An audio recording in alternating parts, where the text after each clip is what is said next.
Hi guys, my name is Christine and I'm a dating, relationship and personal development coach, and today I'm talking about they will come back.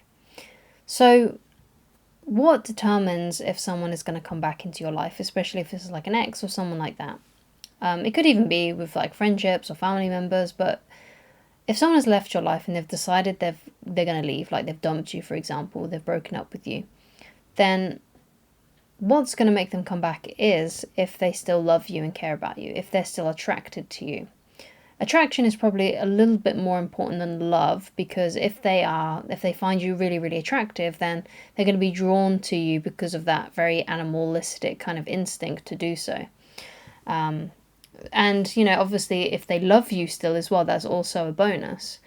But especially the attraction definitely needs to be there, because if they don't find you attractive anymore, if they kind of feel disgusted by you in some way, if they've just had enough of you, if they're fed up, if they don't respect you, then they're not going to be attracted to you. And if they're not attracted to you, then it's a lot less likely that they can come back. Someone can still love you from afar and care about you and want you to do well, but not want to be with you anymore. So if they love you and they care about you and they're still attracted to you, then they will come back. They will come back. They will reach out to you eventually. Unless, of course, you're dealing with someone who is a lot more stubborn, then they may not come back if they're quite stubborn. But there's not really much you can do about someone who is stubborn. A stubborn ex, you can't really do much about that. Like, if they're stubborn, they're stubborn. It's just part of their personality. It's just part of who they are. And there's not going to be really much you can change about that person if they are a stubborn ex, if they're really stubborn. Like, if that's part of who they are, that's part of who they are. And you can't do anything to change that, right? It's all about basically one of the main messages I put across on this channel is you can't control anybody else. You can't control anyone else's temperament, change anyone else's personality. If they are a certain way and they're not willing to change, there's nothing you can do. And even if they are willing to change, they need to change on their own. There's nothing you can do to change them. They have to change themselves. It's like the famous joke, how many psychiatrists does it take to change a light bulb? Just one, but the light bulb has to want to change. It has to want to change, right? And if your ex doesn't want to change, there's nothing you can do about it. Absolutely nothing you can do. And the only thing that you can do is, your own actions, what you do, how your attitude, that's the only thing you can do. You can set a good example, but that doesn't necessarily mean that they're going to follow it and they're going to follow suit. So, you need to let go basically of whoever this person is, because you don't know if they're coming back. And if they're stubborn, and, like I said, there's not really much you can do about that. But also, why would you want to get back with someone who is stubborn? It may be the case that you have a lot of feeling towards them. You may have had a very passionate affair. It may have been it may have blew your socks off, basically, how great they were in bed, and you just can't forget about how those great memories, those great times when you were together. And it may be the case that those emotions are really, really strong and powerful for you, that you can't seem to get past letting them go and stuff like that, which is, very, it's something that is done. If you've gone through something that's very passionate and it's really like been amazing, especially sexually, then, those kinds of relationships are really hard to let go of, because you're worried basically that you're never going to find anyone who could, do the things that they did, basically. But you can. That's entirely possible for you. You need to kind of let go of this,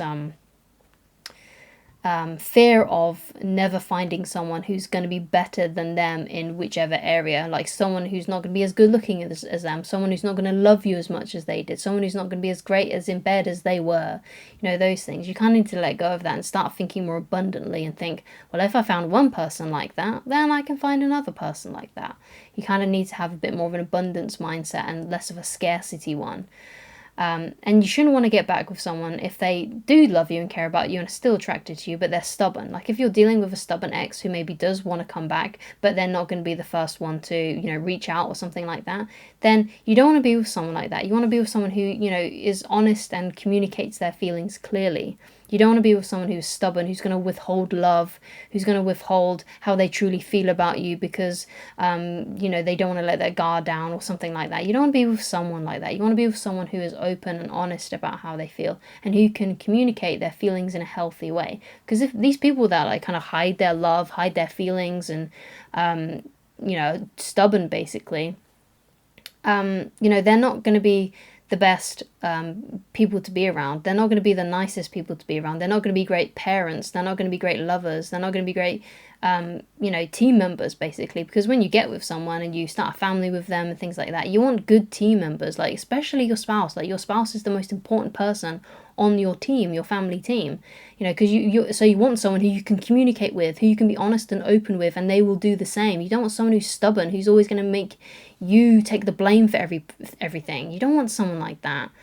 It's just going to make life so much more difficult for you. And why would you want to make your life more difficult for yourself when you could easily find someone who's not going to be that way, who can communicate and do things in a healthy way and not, withhold love and be stubborn all the time and make you have to apologize for everything because they're too stubborn to do anything about it. You don't want to be with someone like that because it's just going to make your life a lot worse. And life is already hard anyway. Life is difficult anyway. Life is tough anyway. And your life would be 100 times more difficult if you're with someone and try to be with someone who is stubborn and can't communicate how they feel. Like it's not healthy. So if they love you and care about you and they have a healthy head on their shoulders, they should reach out to you at some point. They'll, inquire about you. And when they inquire about you, all you need to say to them is, "Oh, it's been great. It's great to hear from you. I'd love to have a catch up with you. When are you free? When are you free and available to do so?" And then you meet up with them, perhaps communicate how you feel with them, turn it into a little bit of a date, and try to reconnect and make things better again. If it's someone who, doesn't care about you, who isn't attracted to you anymore, then you'll never hear from them again, right? And, and if it's a stubborn ex, then you'll probably never hear from them again, even if they do feel like they miss you and want you in their life.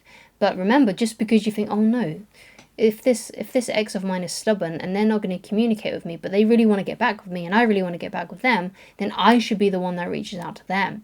You don't want to think that kind of thing, because I feel like a lot of people come to that conclusion. They think, oh, I've got a stubborn ex, so therefore if I reach out to them, then we're going to work things out and everything's going to be okay, because the reason they're not contacting me is just because they're stubborn. But the thing is that you don't want to be with someone who's stubborn, who can't communicate how they feel, because it's just going to make life with them difficult, especially if you're looking for someone who you can be with long term for the rest of your life. Do you really want to be with someone for the rest of your life who is stubborn, who can't communicate and blame and puts everything on you to sort things out and fix things, right?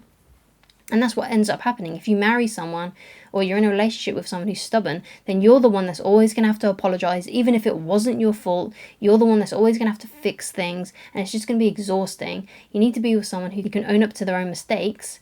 And if they, don't, then that's not the kind of person you want to be with. So they will come back if they care about you, if they still love you.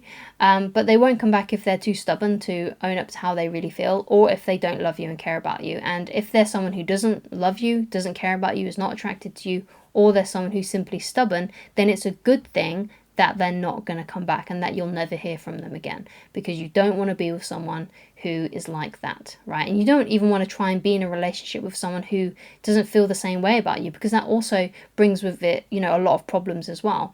For example, if they don't like you and if they don't love you, then it's not going to be very fun. You're not going to gel very easily. You're just going to be able to always tell that they don't want to be there and that they're not that into it. They're not that interested. And you want to be with someone who's excited to be there, who's enthusiastic to be there, who really wants to be there, who's just as much attracted to you as you are to them.